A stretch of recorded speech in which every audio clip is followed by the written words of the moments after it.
Das Leben im Skiresort ist von vielen ein Traum. Jeden Tag Skifahren, neue Leute kennenlernen, Party machen und nebenbei noch Geld verdienen. All das haben wir. Aber das ist nur ein Teil der Realität.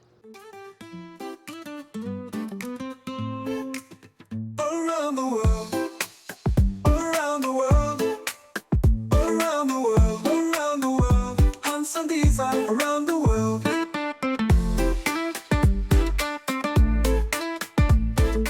Ja, tatsächlich ist es so, dass wir nicht jeden Tag Ski fahren.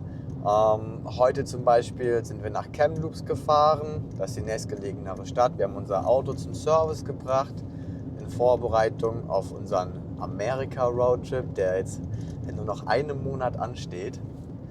Das wird großartig, da freuen wir uns sehr drauf. Ja, wir haben uns dazu entschieden, hier ein Auto zu kaufen in Kanada, einfach damit wir deutlich flexibler sind und auch mehr von Kanada erkunden können. Auf dem Weg zum Skiresort haben wir einen kleinen Roadtrip gemacht. Wir haben uns Urlaub genommen im Sommer für 2 Wochen. Da haben wir einen Roadtrip durch die Rocky Mountains gemacht. Und ansonsten hat es uns einfach super viel geholfen, weil wir viel flexibler waren und auch ab und zu mal hier nach Kamloops fahren konnten. Wir haben für unser Auto in etwa 10.000 kanadische Dollar bezahlt. Hilfe, jetzt bremst auch nicht hier so.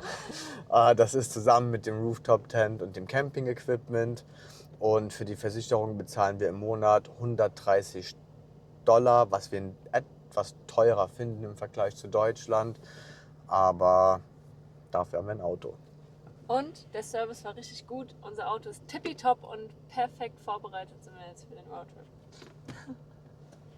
Ich glaube, wir hatten noch nie so ein gutes Auto, oder? Wir haben richtig Glück im Auto gehabt. Ich bin auch mehr als zufrieden. Gebt uns einen Daumen hoch, wenn ihr unser Auto mögt.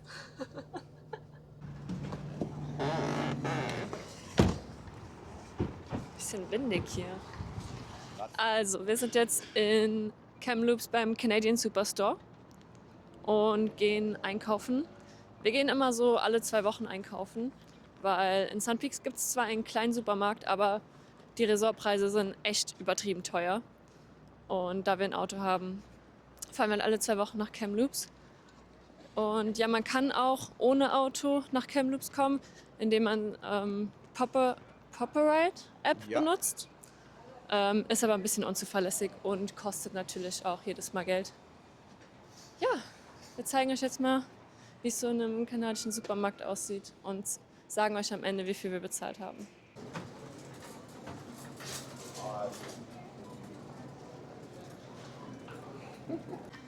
Hier gibt es auf jeden Fall alles. Es gibt eine kleine Pharmacy, es gibt Klamotten und natürlich Lebensmittel, wo wir jetzt erstmal hingehen.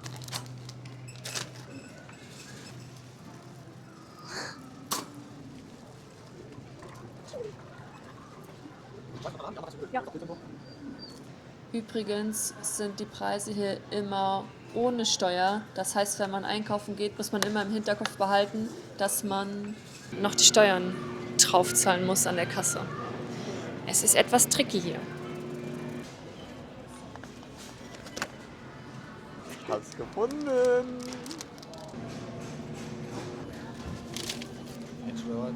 Ja.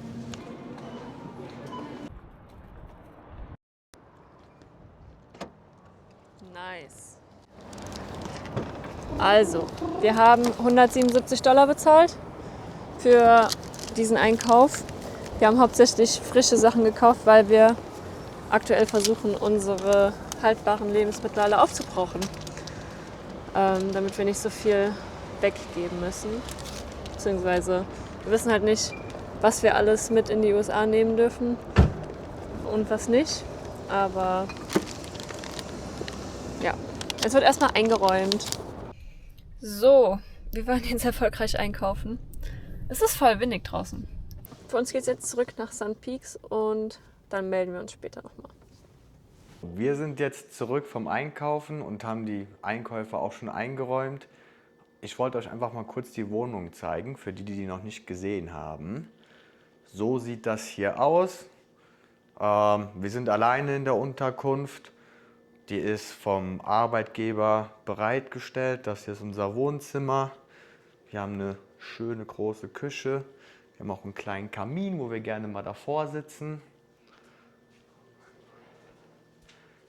kleines, aber feines Badezimmer und dann noch unser Schlafzimmer. Die Mietpreise hier in Sun Peaks sind recht teuer, auch wenn wir die Wohnung gestellt bekommen. Vom Arbeitgeber. Wir bezahlen hier $1.900. Das ist schon recht teuer, wie wir finden. Andere Arbeitgeber stellen auch so Staff-Accoms, das sind dann wie so eine Art Hostels, wo dann ganz viele Leute drin wohnen. Aber die sind nicht wesentlich günstiger, auch wenn sie etwas günstiger sind. Zusammen mit den Einkäufen und anderen Ausgaben geht dann ungefähr die Hälfte von unseren Gehältern drauf. Und ja, deswegen haben wir hier auch einen ganz normalen 40-Stunden-Job, um uns das Ganze leisten zu können. So, wir arbeiten ja jetzt schon seit fast einem Jahr hier in Sun Peaks. Wir haben beide eine 40-Stunden-Woche, arbeiten also 5 Tage die Woche, 8 Stunden pro Tag. Und zusammen verdienen wir ungefähr 4.000 Kanada-Dollar im Monat. Wir haben übrigens auch schon seit Sommer hier gearbeitet. Das heißt, falls ihr euch es einfach machen wollt und euch einen Job in einem Skigebiet sichern wollt, weil die Jobs sind schon sehr beliebt, haben wir einen Tipp für euch. Bewerbt euch schon im Sommer, so habt ihr euren Job sicher, so könnt ihr den Job auch schon mal austesten. Und ja, für den Winter seid ihr dann eigentlich schon sicher drin. Wir würden lügen, wenn wir sagen würden, dass man hier reich wird, weil es ist schon sehr teuer alles und es ist auch sehr harte Arbeit. Also man geht hier nicht mit einem großen Plus raus. Ich würde sagen, Paare haben es nochmal ein bisschen einfacher, weil man nochmal ein bisschen mehr an Miete spart, man kocht zusammen und dadurch kann man dann am Ende ein bisschen mehr sparen. Aber es ist schon eher, dass man hier ist für die Experience, anstatt um das große Geld zu machen, wie jetzt zum Beispiel, wie man es in Australien machen könnte. Und in einem Skigebiet gibt es ganz verschiedene Jobs. Es gibt die klassischen Lifty-Jobs, es gibt Jobs in Restaurants und in Bars. Und wir zum Beispiel, wir arbeiten für eine Property Management Company und ich arbeite im Laundry und Hans arbeitet in Maintenance. Wolltest du mir das nur hinhalten? Ich dachte, du fängst direkt an zu reden. Über die Arbeit lernt man übrigens auch die meisten Leute hier kennen. Die allermeisten Angestellten hier kommen aus anderen Ländern, so wie wir, Reisende. Und man ist ziemlich gut vernetzt untereinander über WhatsApp-Gruppen und trifft sich dann hier abends in Bars. Da gibt es immer verschiedene Events, wie zum Beispiel, wie nennt man das? Karaoke-Bingo. Nee, nicht Karaoke-Bingo, Musik-Bingo oder Karaoke und hat irgendwelche Club-Nights. Es gibt immer was zu tun. Das ist ziemlich cool. Ja, und in der Freizeit geht man dann ab und zu zusammen Skifahren. Man muss sagen, wenn wir frei haben, brauchen wir meistens immer einen Tag zum Entspannen und den anderen Tag geht man dann vielleicht Skifahren. Meistens ist es so, dass wir so einmal in der Woche Skifahren oder zweimal, Genau. aber viel öfter als das ist es nicht, weil man ja auch bis nachmittags irgendwann arbeitet, dann haben die Lifte alle zu, außer jetzt so ein kleiner Hügel für Anfänger. Das Fazit von dem Ganzen ist, würde ich sagen, es lohnt sich auf jeden Fall, mal eine Skisaison in Kanada zu machen, denn daheim ist es ja so, fährt vielleicht mal für ein Wochenende oder eine Woche in den Skiurlaub, ist dann 7 Tage Ski gefahren und das ist hier schon deutlich anders. Man ist zwar nicht jeden Tag Ski am Fahren, aber doch eine ganze Saison lang und man bleibt immer wieder dran und ist einfach drin in der Sache. Man ist mittendrin. Man ist mittendrin. Außerdem ist es günstiger, denn den Skipass kriegt man in der Regel von einem Unternehmen gestellt und muss dementsprechend dann nur noch seine Skier bezahlen. Es ist schon was ganz Besonderes, mal in einem Skigebiet gearbeitet zu haben, weil es ist einfach eine komplett andere Welt. Man wächst aus sich heraus, man lernt neue Leute kennen, man verbessert seine Englischkenntnisse und ja, also auf jeden Fall eine Erfahrung wert. Wir können es nur weiterempfehlen. Also, falls ihr da auch Lust drauf habt, dann macht das doch einfach mal. Fangt an, euch auf ein Working Travel Visum zu bewerben und irgendwie klappt das dann auch schon. So ist das bei uns immer. Wir fangen irgendwas an und dann bam, irgendwann sind wir da. Ich schwöre es. Falls ihr noch irgendwelche Fragen, zum Beispiel zu Kosten oder so habt, dann schreibt die gerne in die Kommentare. Und wenn ihr nichts verpassen wollt, dann abonniert gerne den Kanal. Übrigens bereiten wir uns momentan auf einen Roadtrip in Amerika vor, der schon in einem Monat losgeht. Sagen wir Tschüss? Wir sagen Tschüss.